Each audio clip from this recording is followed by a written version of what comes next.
Hello, everyone, and welcome to another Attire seminar hosted by HUMA, the Institute for Humanities in Africa here at the University of Cape Town.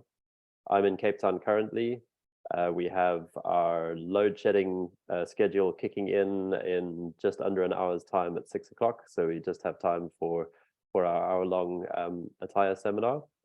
We're very pleased today to host two speakers, Iriann Freemantle and Loren Landau, and they are speaking about migration and the African time-space trap, temporal bordering and its undoing. So I was really interested to read the paper before the seminar and to think the word that came into my mind was chronopolitics, thinking of the way that time runs through their text about control of the narratives about the past and control of the future. Iriann is an associate researcher with the African Center for Migration and Society, and is at Wits University in Johannesburg, and has worked extensively on migration, xenophobia, and social cohesion in South Africa. And Loren B. Landau is professor of migration and development at the University of Oxford and a research professor at Wits University's African Center for Migration and Society, along with Iriann. He's also the co-director of the Wits Oxford Mobility Governance Lab, and his interdisciplinary scholarship explores mobility, multi-scale governance, and the transformation of socio-political communities across the global South. I want to thank my colleague Nabil for proposing Loren and Iriann as speakers today, and that's part of Nabil's area is particularly looking at African-European migration. I know he's here in the seminar room with us as well, so I'm sure we'll hear from him later. But yeah, let's get straight into the presentation by the two speakers. So please take it away, and then after your presentation, which usually is about 30 minutes, we'll have a discussion with the other participants in the seminar. Thank you very much. Wonderful. Thank you for the invitation to be here, and thanks everyone who's joining wherever you're joining from. I'm with you on an extremely blustery early winter's day in the UK. Iriann, I think, is joining you from Cape Town. What we're presenting today is part of a larger book project that we've now been working on since, it's a bit embarrassing to say, since about 2016, 2017, which is really an effort to fuse together a number of our areas of interest. One is trying to conceptualize how time, as Ralph, as you mentioned, is linked to various kinds of othering and belonging, social cohesion, xenophobia, questions of bordering at both a political and a social level. But it's also particularly a response to, Iriann, if you advance the slide, to the European migration crisis as it's come to be known, which began really in 2015, maybe a little bit after, when it reached its peak.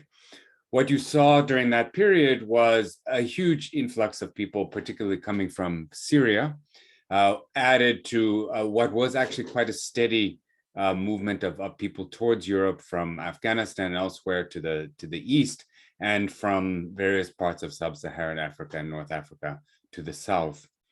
What this did, while it didn't really have a huge demographic effect in Europe, it kicked off a series of inward-looking crises and sort of reflections within Europe about what to do. We saw in Eastern Europe, particularly in Poland, but Hungary, the sort of empowerment of quite far-right, fascist-style leaders, and in places like Germany, the UK, France, also the rise of a kind of far-right, ultra-nationalist effort to address or in response to migration. And what you got out of this was something that you'll see on our next slide, was a sudden effort and a really extraordinary effort to try to stop all but the sort of most elite, most organized, and sort of invited guests into Europe. This resulted in a massive amount of spending, the creation of something called the European Trust Fund for Africa, something similar aimed at the Middle East, which has subsequently spent hundreds of millions of euros in an effort to really try to manage migration, partially to try to save Europe from far-right politics, but also to try to save Europe from what it sees as a sort of invasion of unwelcome visitors from areas where they are maybe Muslim or where the people are of different cultures and certainly of different racial groups. This kind of effort, and you see on the next slide, gave Europe a real puzzle. So at one level, European values were very much rooted in an idea that they believed in universal progress.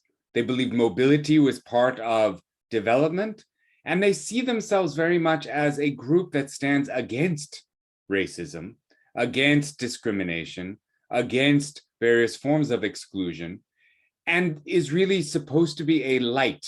This is, of course, how Europe understands itself, a light to the rest of the world about what progress looks like, about what liberalism looks like, about moving together, integrating, fighting racism, fighting division as a way of building peace and prosperity at a global level. And so this presented them with this unique challenge of how do we exclude tens of thousands, hundreds of thousands, maybe 2 billion Black and brown people without without appearing or at least feeling as if we are racist or betraying what we see as European values. And this is the sort of fundamental puzzle that our work is grappling with. And Iriann now will tell you a little bit about how they've attempted to resolve this tension. Can you hear me? Yeah. Yes. Okay. So you have to forgive Loren and my sort of slight the sort of entertainment factor in this presentation with this jumping European person there. It's very much what in German we call Galgenhumor. It's sort of humor of the gallows, the humor that you have just before something very bad happens or is it's very unlikely that it would still be averted. So it's a bit of that. So this time-space trap, as we say, is kind of the answer that Europe has found to this puzzle. And hold on, just give me one sec. Has found to this puzzle, yeah. And so the trick is in setting this trap, which places sort of temporal and spatial conditions on the ability to move safely in a way that effectively denies mobility indefinitely. So very concretely, Europe says, well, it's not all mobility from Africa that we don't want, but it's the irregular kind that we don't want. So through this, they don't deny mobility or the right to mobility in principle, but simply say that Africans have to sort of stay put for now and work on themselves and their countries. And, then they're ready to come to Europe and then they're very welcome. And as will hopefully become a little bit clearer during the presentation, this time-space trap functions as a mechanism to deny racial equality. And that mechanism is in its basic workings not new, but has sort of found a new shape in Europe's approach to managing migration from the global south. There we go. So from our perspective, Europe actually reaffirms its own values rather than contradicting them in the way that it treats African migrants. In as far as, the European Enlightenment project always required the presence of an inferior other. And what fuels the time-space trap and sort of provides the script for migration management are what we think are essentially three enduring narratives, master narratives of racism. So the first one is that the first of these narratives is that Africans are human beings without humanity. So without what normatively characterizes being human. In particular, they are considered as lacking, well, in this narrative, considered as lacking morality and the ability to reason. And these pathologies are cast as inherent to Blackness and basically as the root of an inferiority vis-a-vis white people. So something that stems from Africanness and Blackness itself, rather than having anything to do with relations of power or oppression. And this in turn then enables an endless cycle of denying Black and brown people access and opportunities, and then blaming them for the consequences and saying it's basically all their fault.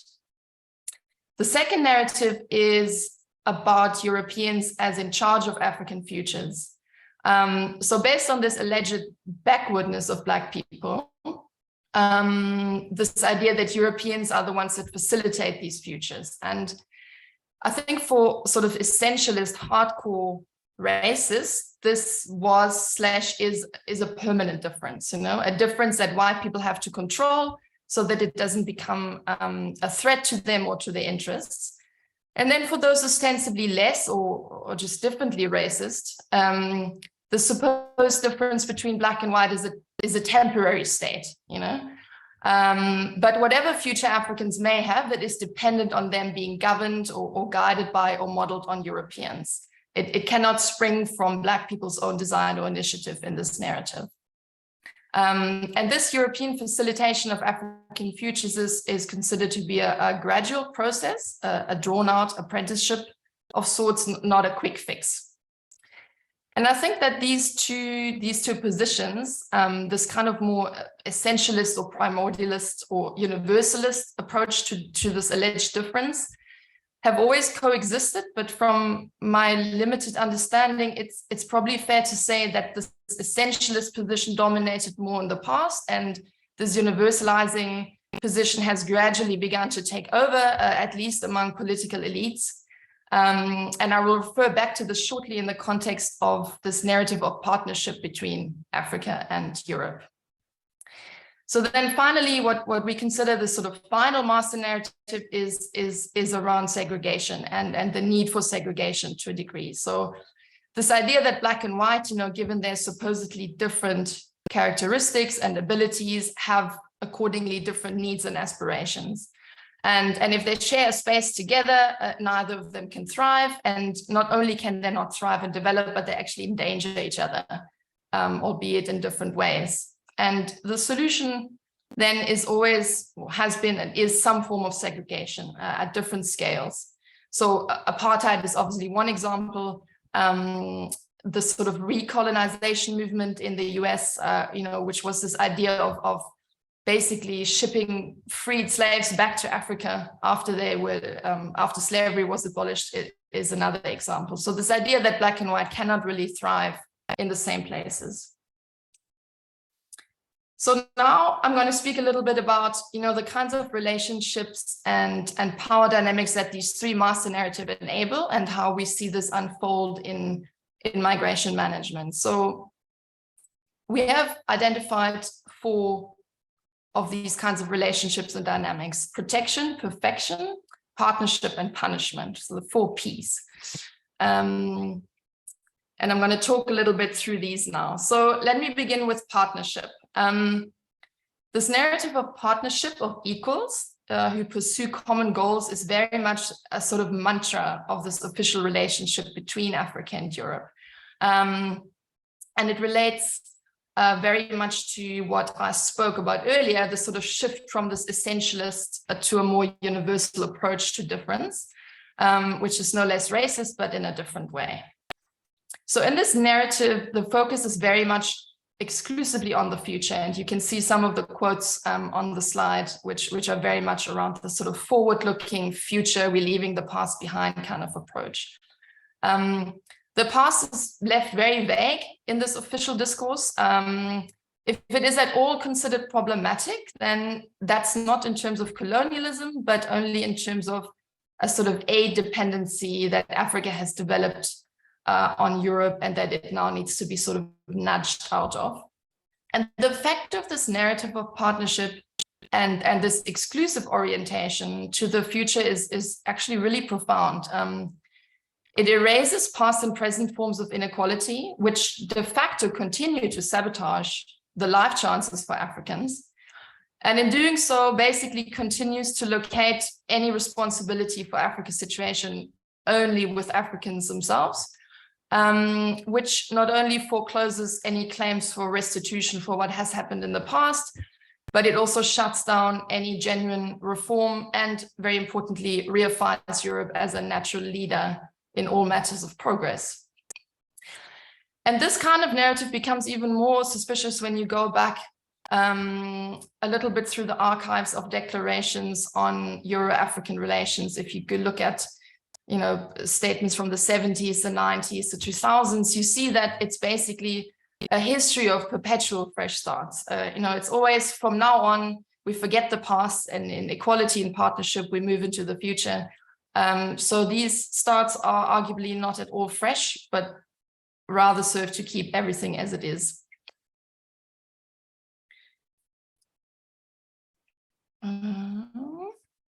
It's not moving, hold on, there we go.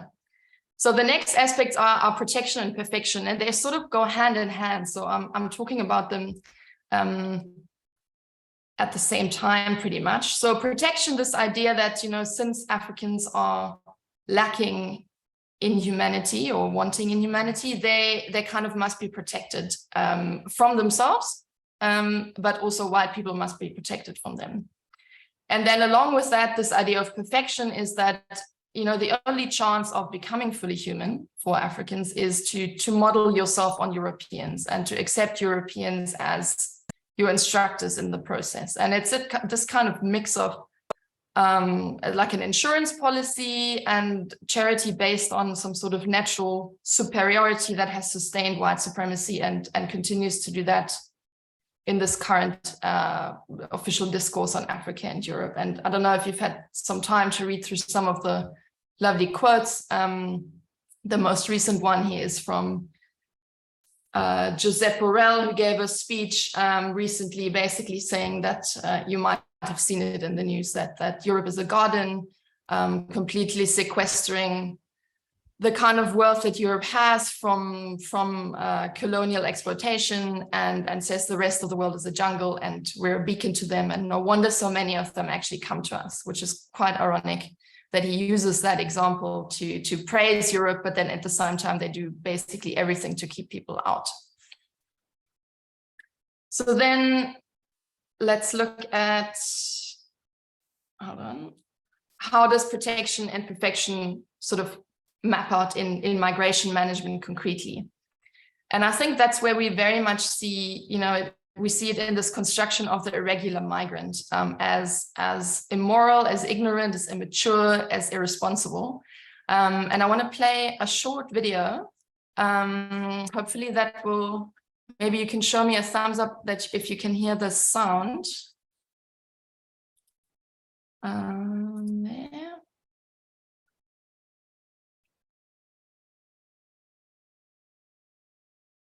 Is it playing? No, maybe press play on it somewhere. It worked wonderfully before. Obviously, always like that. Maybe at the bottom of the video, is there a control bar? The bottom of the video, no. But maybe I can just quickly. Maybe go Loren, do you have the link by any chance there? Or should I just quickly just go to YouTube and find it? I don't have it, but maybe you could just describe. I mean, otherwise we'll get to end up spending quite a bit of time. Right. Okay. So maybe I'll just I'll describe it. Hold on. Let me just find my bearings here again with the presentation. Yeah. Okay. So the video, which I can send you the link afterwards, and you can watch it. It's just a 1-minute video sponsored by the European Union, and it basically shows a migrant as he leaves his home, you know, spends his last money, all the money that the family has on this trip. He says goodbye to his little boy. He leaves, and, you know, it talks about the smugglers having told him it would be an easy journey and it would be all fine. And then, you know, it's all phrased in this language of, I remember how I left. I remember how I said goodbye to my child. I remember how I, you know, arrived in North Africa and met the smugglers. And then the next thing we see this man sort of dead in the water saying, but now I have no more memories because I'm dead. So it's a very, it's a very well made, it looks quite expensive little video, and it's very exemplary of a lot of the kind of, yeah, let me call it propaganda videos about irregular migration that get sponsored by the European Union and by individual European governments. So Iriann, There's very, yeah. Could if you give me the search term? Oh, Loren's got it there. Great. I was just going to ask him to look for it, and we can watch it. Thanks very much. Yeah, sorry. I think it's because of the sharing of the presentation that for some reason it didn't. I tried it out yesterday. That's what my colleague thinks as well, is that when there's a video embedded in a PowerPoint, it sometimes doesn't work with the sharing. Okay. But I hope I described it well enough.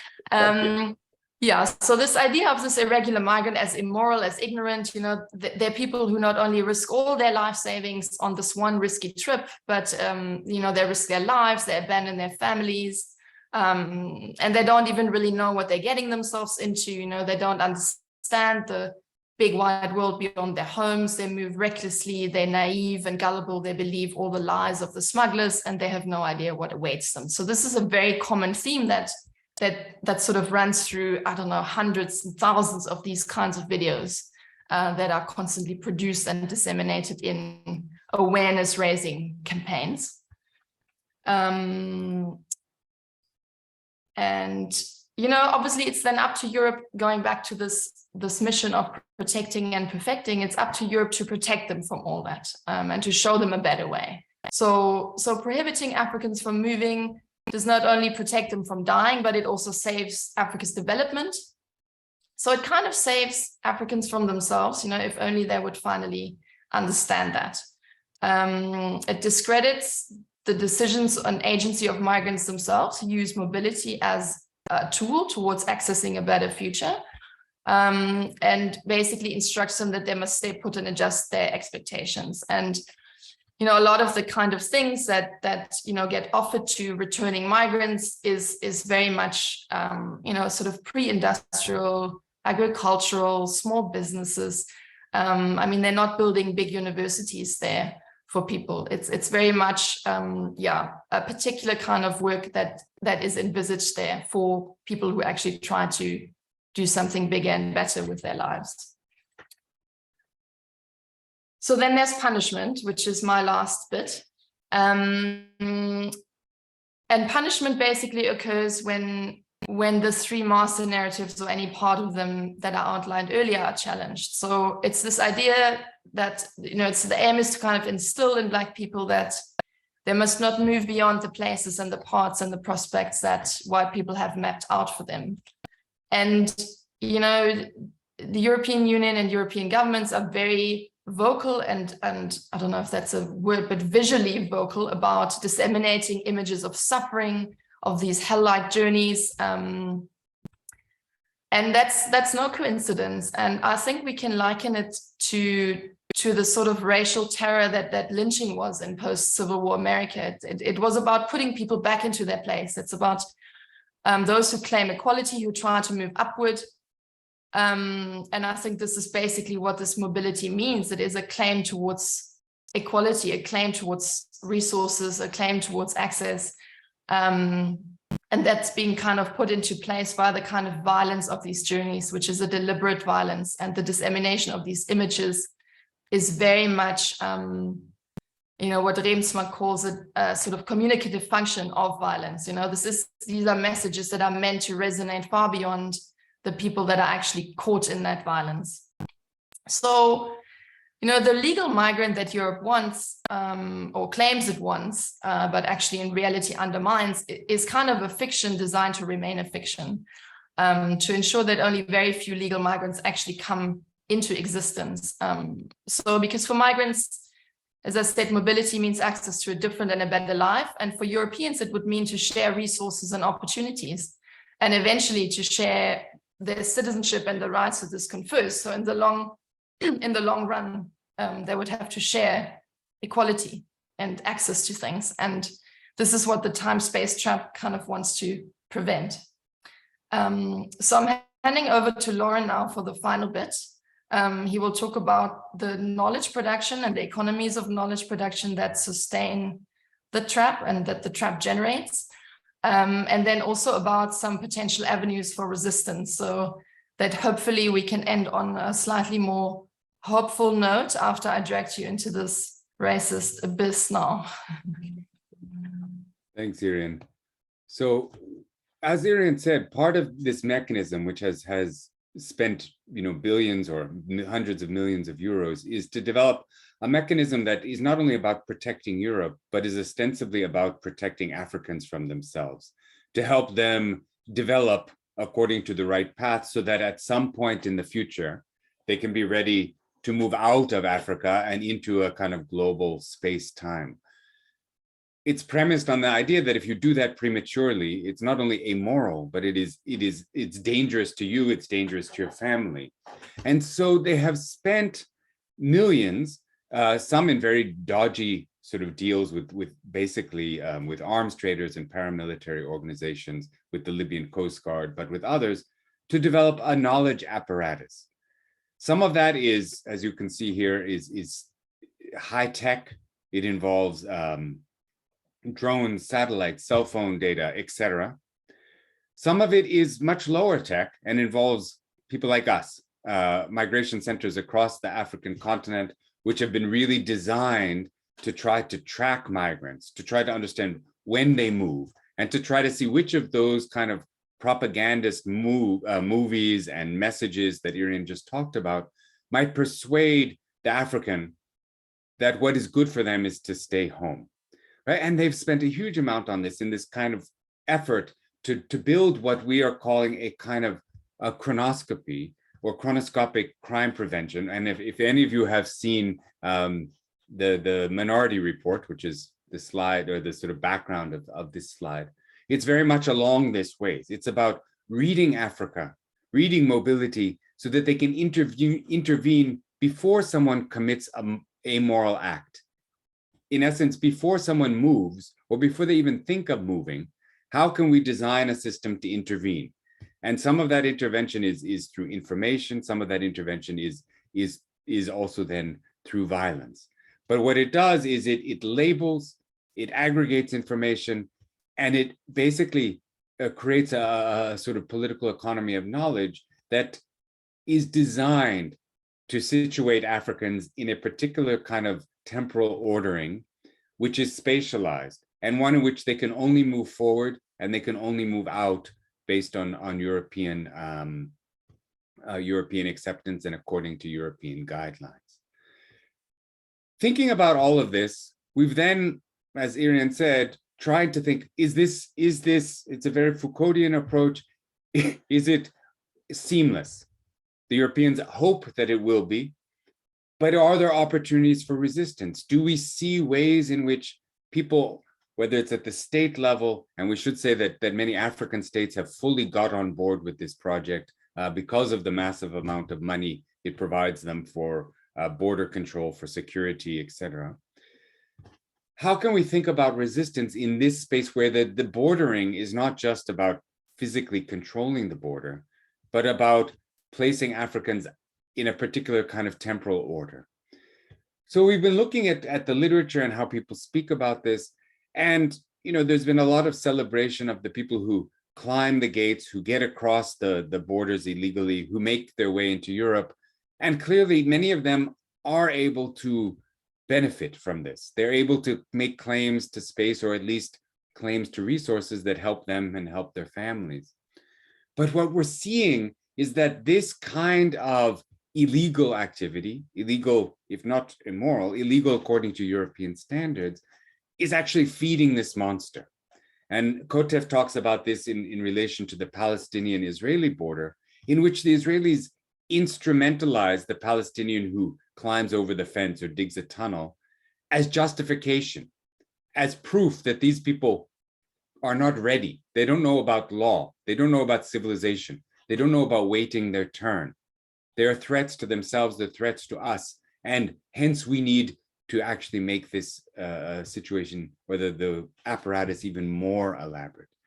And I think that is precisely what we're seeing as people cross the borders. The response is ever more sophisticated. The response is ever more expensive. We've then engaged with a couple of other people, particularly Tendai Achume, who's a law professor at UCLA and Stanford, who makes the argument that migration is a kind of decolonization, and that we should be making an argument about Europe's rights, Africans' rights to be in Europe because of this historical connection, because it is impossible, as Mbembe and many others have suggested, to disentangle these histories, that the idea of the European and the idea of the African are basically have been formed together as opposite sides of a single coin. And she makes the argument that we need to recognize that history. And if we do, then Africans can make a claim to a place in Europe. And there's a part of this that we find really compelling, the part that demands us to go past that language of partnership, that undoes some of the historical amnesia that you get in this language of partnership and equality that Iriann was speaking about. The challenge for us is that it still accepts Europe's rights to control its borders. It still accepts a certain type of nation state framework, and it still demands certain conditions which have to be met to show that you are somehow disadvantaged by colonialism. And of course, every African was, but it's not something that can be universalized. It might say that, it can't be something that is in fact relates to other forms of oppression or continued forms of neo-imperialism in a particularly powerful way. So what we're suggesting actually is that we go further, that we tell these stories about the shared history, but that we start to advocate for a different kind of reterritorialization. And here we're very informed by Senghor, by César, by others who recognized at the time of independence in the 50s and 60s, if not before, that as long as we rely on the nation state as the kind of border of identity, the bordering of rights-based claims, that it's going to be impossible to have a world of equals. And so oddly, what we're considering is strategies that can undermine the very legitimacy, of these concepts of African and European.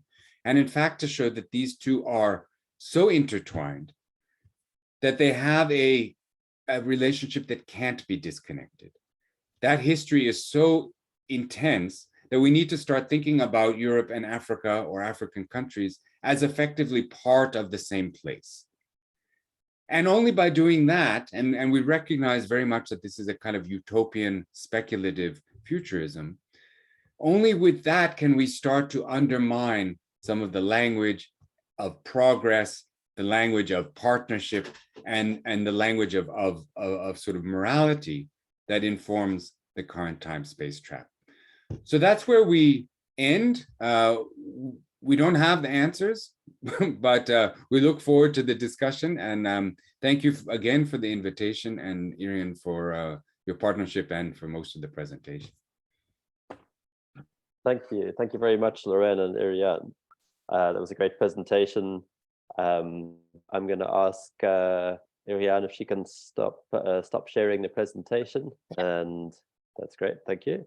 And yeah, I love the Minority Report analogy there. I thought that was very apt in terms of about being a predictive system and how you're trying to stop something that's coming in the future by identifying people now.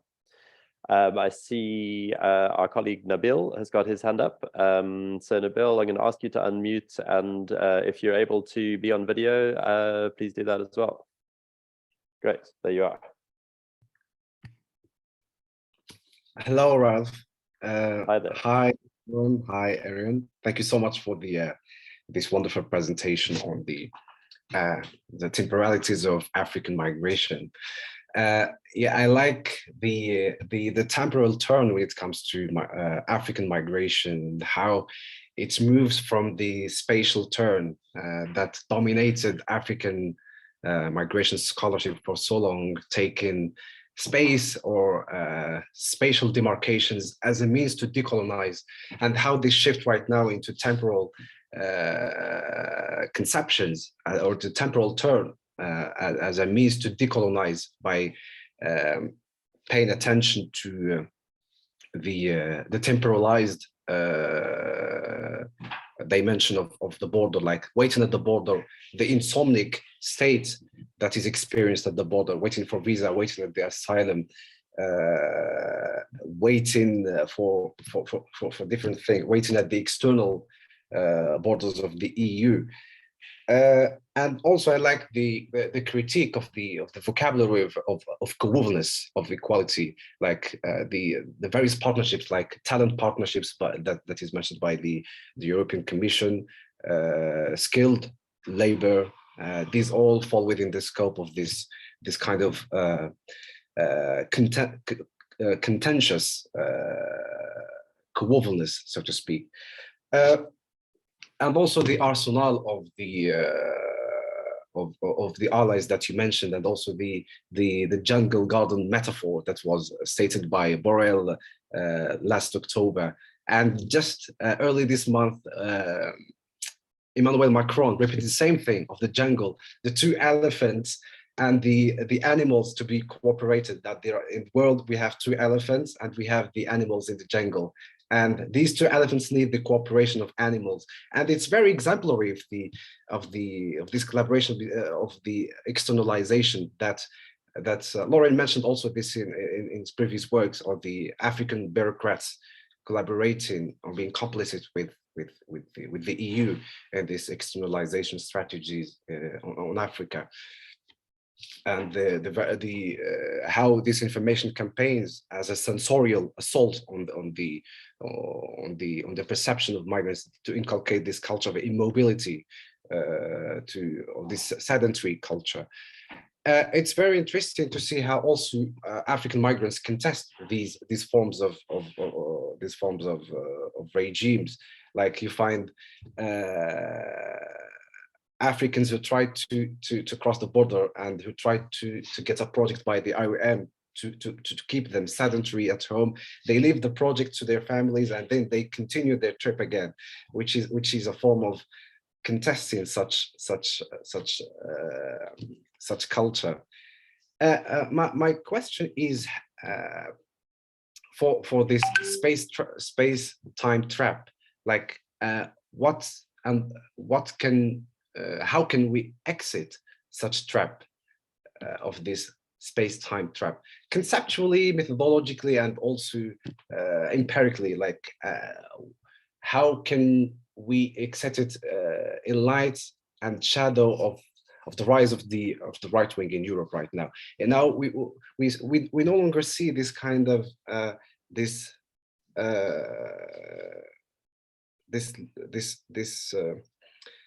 kinds of tropes of liberal democracy, social cohesion, and these European values. Now there is a kind of outright exclusion by the rise of the right wing. We no longer see this kind of conflict of interests. Can we predict that there will be a kind of outright exclusion in the future? And my second question relates to decolonization, migration as decolonization. It's very contentious to see. Yes, African migrants have this kind of claiming a space within the Eurospace, or reviewing Europe, like Schottenbach's work that Loren also reviewed, like how they review Eurospace, but with their mobility. Is it a form of decolonization? Like, can we say that this reviewing of Europe is a form of decolonization? Or can we take Frantz Fanon's caveat when he said, friends leave this Europe? And also at the same time, paradoxically, we have to redistribute wealth. There should be a kind of redistribution of wealth so that these compartments of the world will be on equal footing. So thank you, Nabil. Has that can I turn to the speakers with your two questions there? So the first one, escaping the temporal time trap, and the second to do with a form of decolonization. Thank you very much, Nabil. I think Iriann has asked me to try to grapple at least with the first one. So let me have a go and see if then she wants to jump in afterwards. But I think you can't answer the first question without recognizing that there's no escaping Europe, right? That Africa, much of Africa continues to live in what is essentially a neo-imperial world where the terms of trade and the other kinds of relationships are still primarily structured in relationship to the global economy. So whether it's Europe or whether it's China or whether it's the United States, there's no escaping. And I think it's very dangerous to use that kind of Fanonian idea that you somehow have to step out of global space and time in order to rejoin it, freely. I mean, that's basically the language of the Khmer Rouge, and it's a justification for disconnection. Obviously it is a theoretical possibility, but I think at a practical level, it is more likely to justify a kind of authoritarian domination, because clearly someone will have to create that autonomy. Instead, I think what we need to look at is different ways in which we can tell a certain type of story. And we've been inspired to some extent by, if you look in the United States, the 1619 Project, which has been trying to retell American history through a history of slavery. That American history is not a story of triumphs of freedom and prosperity and a move towards justice, but has been founded very much on chattel slavery and other forms of exploitation and genocide. And if you start telling that story, and that's a story Africans can help Europeans perhaps tell themselves, it undermines much of the moral legitimacy of what Europe is doing today, right? And I think through that kind of reterritorialization and retemporalization of the self-narrative, we can start to undermine some of the foundations, the normative and the ethical foundations of this kind of temporal bordering. For those of us who are activists and scholars, I think we also need to be careful about the kind of claims we make. And so a lot of the lawyers, for example, will say, well, refugees have a certain type of claim, but that claim very much is within a sort of nation-state framework, which reinforces the kind of difference. It reinforces a very narrow type of claim making, which can be very valuable in the short term, but continuing to use that language and continuing to say, well, some people have a right to this under these very particular conditions, rather than everyone actually has a right to the wealth of Europe, because Europe's wealth wouldn't exist without the labor, without the slavery, without the exploitation, without the genocides that shaped African politics today. So I think we as scholars, we as activists have to be careful about the stories we tell, and always remind each other that these histories are inseparable, and much of the issues that drive Africans to Europe today are precisely a result of European interventions, and that story has to always be told. Thank you very much, Loren. And Iriann, yeah, go ahead.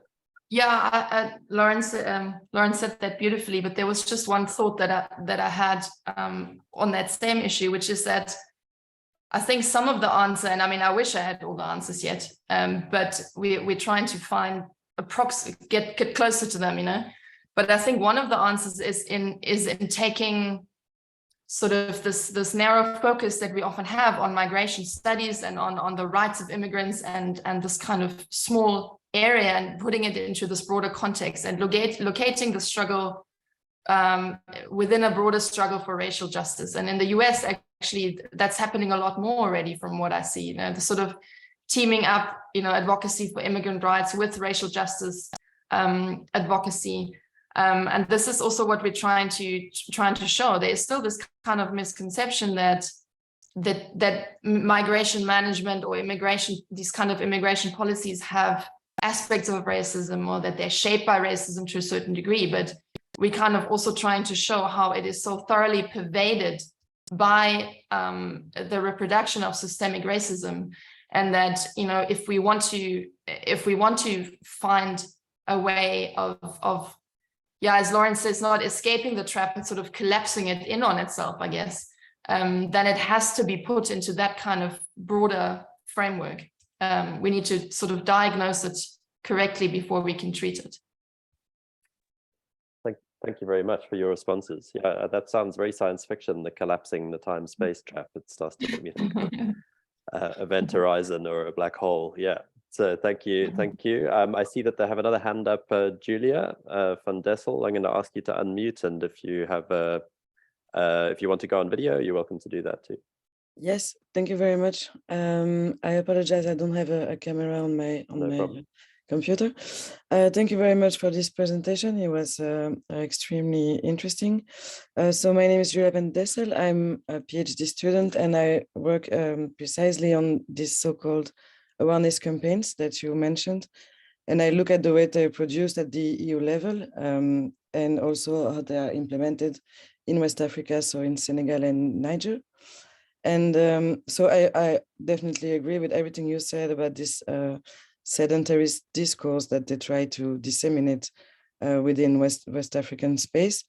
But what I've been observing, and I have a hard time wrapping my head around that, is that there is not much resistance on the ground towards this discourse.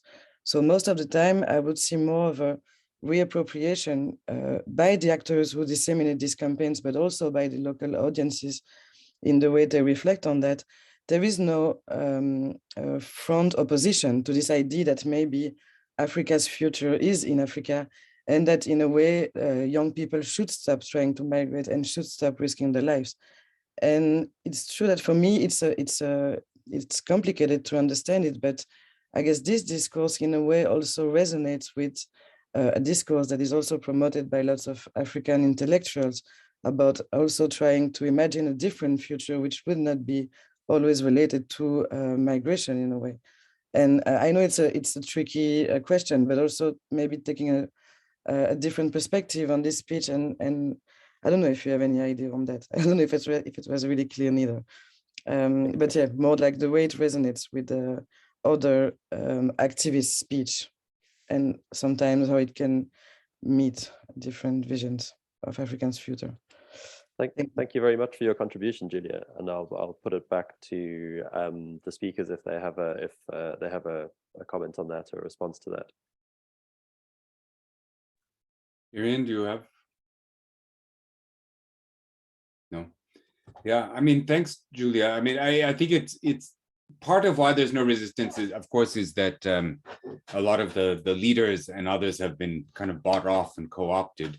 But just quickly, because I'd rather hear from the other people in the room. I mean, I think that you're absolutely right, that this kind of language of African solutions to African problems, or this idea that we are equals and we should stay home and develop, and this sort of idea of patriotism as developing your future in a certain place has appeal. And I think it's a very powerful narrative.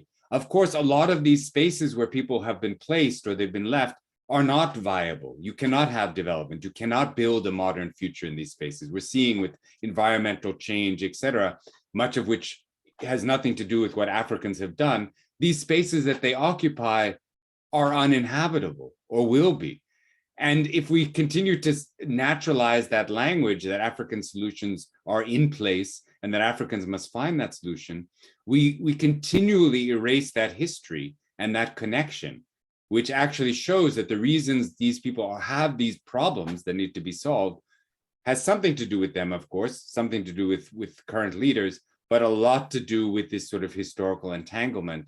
And so in the same way that with the climate change issues, we're saying wealthy countries that have caused this problem must now help pay for the solution, we're suggesting that we need to have that kind of recalibration in the migration discourse to say, look, you can't solve these problems locally because they weren't generated locally and they continue not to be.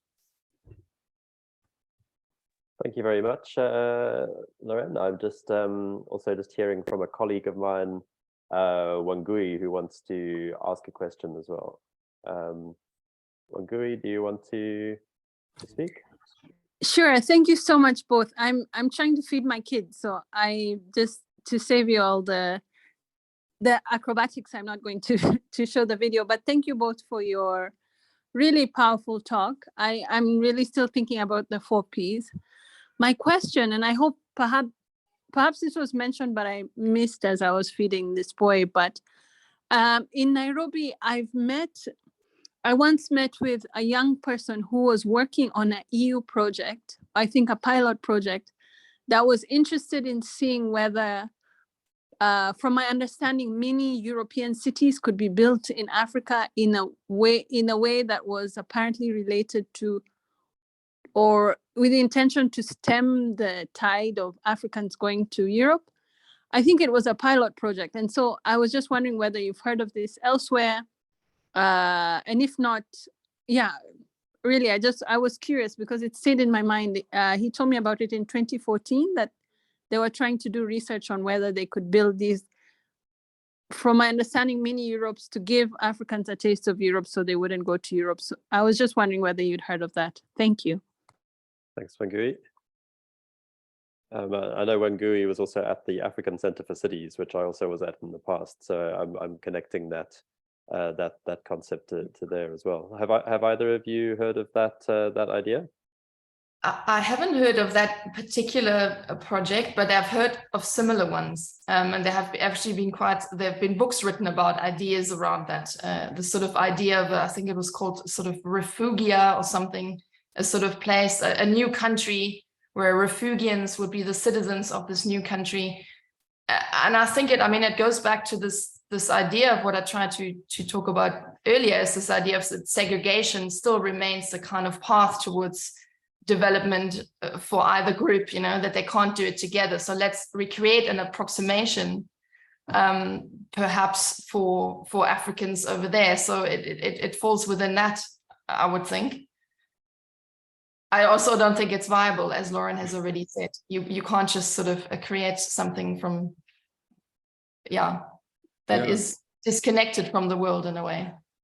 Yeah, so I think a lot of what we're seeing is really these efforts to invest in such a way that there's sort of plausible deniability, that there's this language of the Marshall Plan for Africa that Germany was pushing, which is basically we'll develop and we'll invest so heavily in your cities, in your education, etc., that you have no reason to leave because you have everything there. And so I'd heard a little bit about this city project that seemed unviable to the Europeans.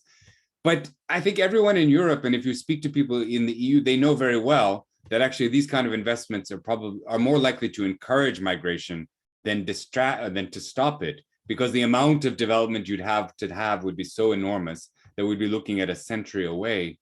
But what it does is it's a story that Europeans can tell themselves, that look, we've built these cities, we've trained all these Africans, they have everything.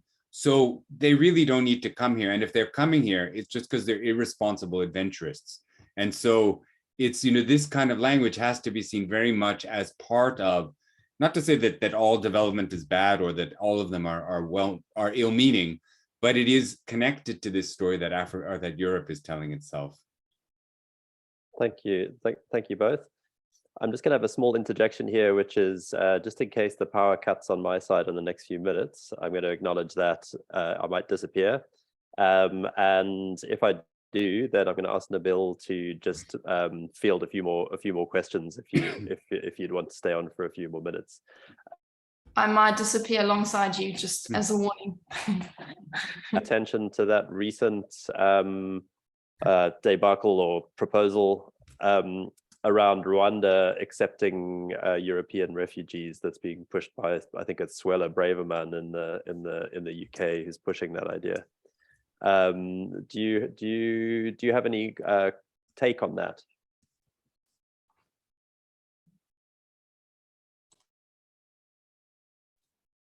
I think what we've seen all along is many, particularly authoritarian African leaders, have been fully on board with this European bordering project. So Bashir in Sudan, before he was kicked out, took 150 million euros or something along those lines to do border control. The Libyan Coast Guard, of course, has taken enormous amounts of money to do some pretty horrible thing. The government of Niger, similarly, fully on board, because these governments are let's say they're not particularly democratic in their leanings, and for whatever good Kagame has done to make Rwanda safe and stable, having basically this kind of agreement where he gets enormous amounts of resources and also gets a kind of get out of jail free card for his involvements in the Congo or elsewhere in the region is incredibly useful. And Kagame is a very clever person. So his involvement with this is it's in line with his effort to build a future that's Rwandan, to close the borders, to control and to regulate. And it doesn't mean that he has his reasons for that, but it does mean that he becomes complicit in legitimizing, I think, some of this project of continental containment.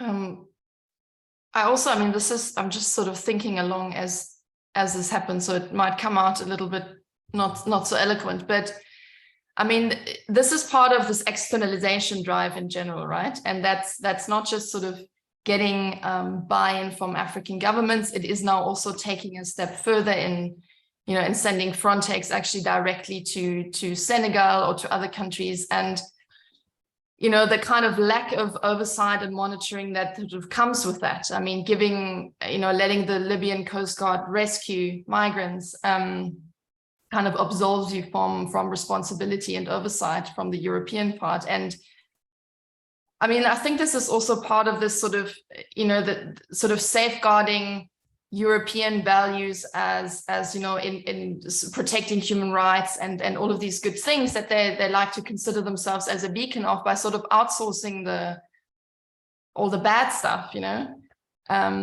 So I really see it as that as well. I mean, de Sousa Santos talks about the sort of abyssal line and different kind of rules of engagement and methods in which conflict and resistance are being dealt with differently above and below. And this externalization move is very much sort of pushing these kinds of actions sort of below this abyssal line and keeping Europe sort of clean, at least superficially. Thank you both for your response there. One of my colleagues has put, I think, just more of a comment in the chat about noting what you were saying about local empowerment and foreign responsibility as not being mutually exclusive, and wondering at what point that baton of empowerment versus responsibility gets passed around and who does the passing. So if that's a prompt for either of you, then please let me know. And I would just say that I mean, that we're certainly not against, the European Union as part of this has funded enormous numbers of projects that educating girls, for example, or investing in population registries so governments can plan. And clearly those things have benefits. I think what's important is that we recognize that those are valuable things and they can help save lives. They can help people to make better choices.